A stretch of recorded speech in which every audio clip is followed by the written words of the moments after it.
Ikhwan ikhwati yang semoga Allah rahmati, kalau bicara tentang tipuan muslihat iblis, maka yang terbayangkan oleh kita adalah dosa besar, syirik, dosa kecil, perkara bid'ah. Dan memang betul itu termasuk di antara perkara yang menggelincirkan manusia dari jalan ketaatan yang dilancarkan oleh iblis ketika menggoda manusia. Tapi bukan hanya itu saja ketika iblis itu menggelincirkan manusia dari jalan ketaatan dan mencerai beraikan.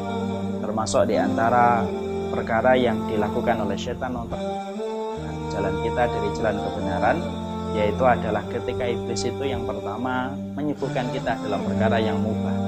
Sampai terlalu sibuk kita dalam perkara mubah, hilang waktu kita, berkurang tenaga kita hanya untuk mengejar perkara yang mubah. Akhirnya tidak ada waktu dan tenaga yang tersisa untuk melakukan kebaikan dan ketaatan.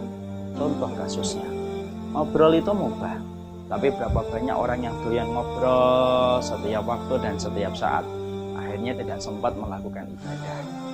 Bicara itu adalah mubah, tapi berapa banyak orang yang menikmati WhatsApp tanpa putus ketika dia terus berbicara tanpa henti. Padahal itu termasuk di antara jebakan setan, supaya waktu kita terlewatkan dan tidak sempat melakukan perkara kebaikan dan ketaatan. Selain perkara itu, termasuk di antara muslihat iblis yang sangat manis, tanpa terasa masuk ke dalam hati kita ketika beribadah kepada Allah. Iblis itu senang ketika menggoda kita dalam perkara-perkara ibadah yang kecil, supaya kita luput dari ibadah-ibadah yang pahalanya itu besar.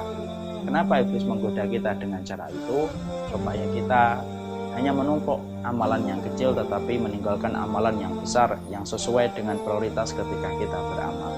Contoh kasusnya, ketika sedang rusak keadaan di sekitar kita, masih banyak orang yang sibuk berzikir tetapi tidak mau melakukan amar ma'ruf nahi mungkar.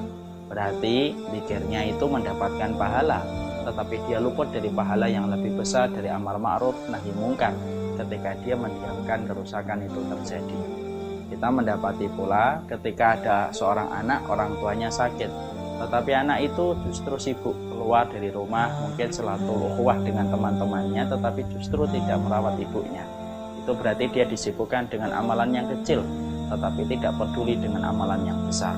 Disitulah kita ngerti betapa lihainya iblis untuk menggoda manusia, dan ada godaan iblis yang sangat manis, sangat lembut, menyibukkan kita dalam perkara mubah yang berlebihan, dan kita disibukkan dengan amalan yang kecil dan diluputkan dari amalan yang besar.